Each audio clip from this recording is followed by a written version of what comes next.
भाड़े के दंगाइयों ने संभल को सुलगाया। ये सब कुछ प्री प्लान्ड था, क्योंकि ऐसे सबूत मिले हैं जिसे सुनकर आप चौंक जाएंगे।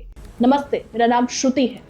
संभल हिंसा को लेकर लगातार नए खुलासे हो रहे हैं। संभल में जामा मस्जिद को कैसे बाबरी बनाने की साजिश रची गई, इसको लेकर अब जो सबूत सामने आ रहे हैं उससे एक बात तो साफ है कि संभल में भड़के दंगे अचानक नहीं हुए, बल्कि पूरे तरीके से प्री प्लान्ड करवाए गए।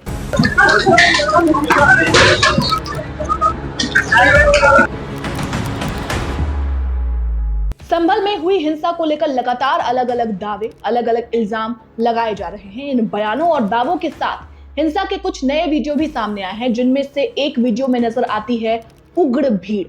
एक वीडियो में गली के अंदर भीड़ नजर आती है। इस छोटे से वीडियो में कम से कम 15 नकाबपोश यानी चेहरे पर रुमाल बांधे नजर आएंगे आपको, जिनमें से कुछ वीडियो बनाने वाले शख्स की तरफ अभद्र इशारे भी करते हैं।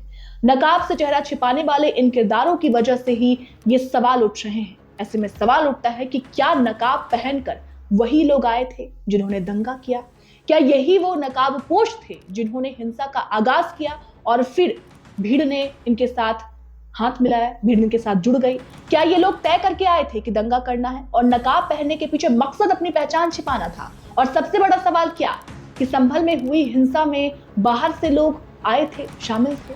संभल की हिंसा में शामिल हथियारों का सबसे बड़ा सबूत खुद संभल पुलिस ने मीडिया के सामने रखा है भाई। एक दोधारी चाकू। इस किस्म का चाकू आमतौर पर आपको नजर नहीं आएगा।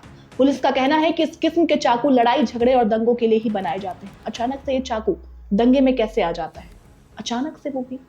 संभल ही हिंसा के दूसरे बड़े हथियार हैं वो पत्थर, जो दंगों के बाद भी गलियों में पड़े नजर आते हैं, जिसमें नकाबपोश लोग पत्थरों से एक गाड़ी को तोड़ते नजर आ रहे थे। संभल के एसपी खुद बताते हैं कि जब वो गश्त पर थे तो उनके ऊपर फायरिंग की गई, गाड़ी पर पत्थर फेंके गए। चाकू, पत्थर ये अचानक किसी बाजार से तो खरीदे नहीं जा सकते हैं। इसी वजह से यह शक पुख्ता हो जाता है कि संभल का दंगा अचानक नहीं हुआ। कुछ ऐसे काले किरदार हैं जिन्होंने इस दंगे के तार बुने। संभल हिंसा पर हो रहे खुलासों से यह साबित होता है कि संभल में हिंसा की सोची समझी साजिश रची गई थी। दंगा फैलाने के लिए बाहर से लोगों की भीड़ बुलाई गई थी। तो अब सवाल ये उठता है कि आखिर ये साजिश किसने रची? पुलिस ने संभल हिंसा के केस में 7 एफआईआर दर्ज किए हैं, जिसमें 2 बड़े और रसूखदार लोगों को नामजद किया गया है। पहले है संभल से समाजवादी पार्टी के सांसद जिया उर रहमान बर्क, और सांसद बर्क पर आरोप है कि उन्होंने भड़काऊ भाषण देकर भीड़ को उकसाया। दूसरे हैं विधायक इकबाल महमूद के बेटे सुहेल इकबाल। उन पर आरोप है कि उन्होंने दंगाइयों को उकसाकर सर्किल ऑफिसर पर गोलियां चलवाई। लेकिन संभल में हिंसा भड़काने के लिए पुलिस और प्रशासन को जिम्मेदार भी ठहराया जा रहा है। सर्वे की टाइमिंग को लेकर सवाल किया जा रहा है। देखिए, दावा तो ये है ना कि मस्जिद कमेटी को दूसरे सर्वे की जानकारी नहीं दी गई। दूसरा पक्ष तो ये दावा करे, जबकि सच्चाई ये है भाई कि 23 नवंबर की शाम मस्जिद कमेटी को सूचना दे दी गई थी। सर्वे के दौरान मस्जिद कमेटी के 3 वकील मौजूद थे। मस्जिद कमेटी के 5 सदस्य भी सर्वे के वक्त मौजूद थे। सूचना पहले से दी गई, फिर अचानक से ऐसा क्यों दावा किया जाने लगा कि हमें तो सूचना मिली ही नहीं?